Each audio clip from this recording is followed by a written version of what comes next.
Diana Osaj ishte pjesë e orkestrit që shoqëroi Operën e Kosovës, apo jo?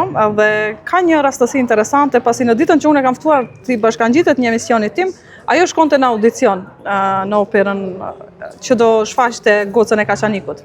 Edhe kështu ndodhi, apo jo? Po, besoj që... Edhe u pranove pastaj? Po, u pranova. A ishin kushtet e vështira?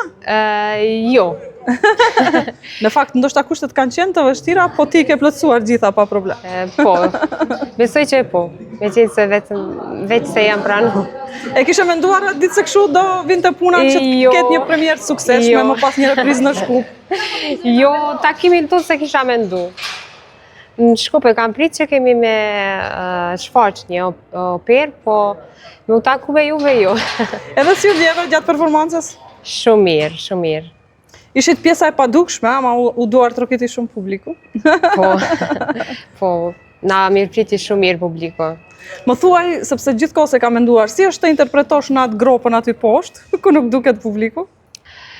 Po, është ndjesi shumë e mirë, sepse kemi mundësi me i ndëgju të gjithë solistët, korin, njëri tjetrin, pa dyshemerit kryesore është e dirigentit, ajo është i cili na bashkon me të gjithë, me ata në skenë që ne nuk i shohim, por mundohemi të dëgjojmë, edhe të hyjmë sakt në kohën e duhur, falë duarve të dirigentit.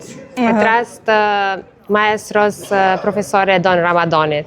Për ata që nuk e din, për ndryshe ti ke qenë studente në Universitetin e Tetovës, apo jo Diana? Po, kam qenë studente në Universitetin e Tetovës.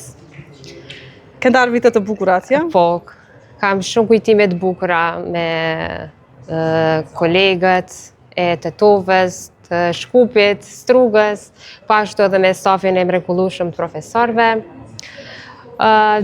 Vlen me cek që numër shumë i madh i pjesëtarëve të orkestrës edhe të korit jemi ish student dhe ish nxënës të profesorit Edon Ramadani. Kështu që edhe një sukses i juaj i përbashkët në një performancë si kjo sonte. Kështu që ai përveç se na ka formu si instrumentist, si artist, sonte ju kishte bashkëpunëtor. Po, sonte e ndajti punën e time dhe me neve. Faleminderit shumë, të urojmë shumë suksese në të ardhmen. Faleminderit shumë. Të kesh shumë audicione në të cilat gjithmonë do pranohesh. Shumë faleminderit, shumë suksese edhe juve. Faleminderit. Faleminderit juve.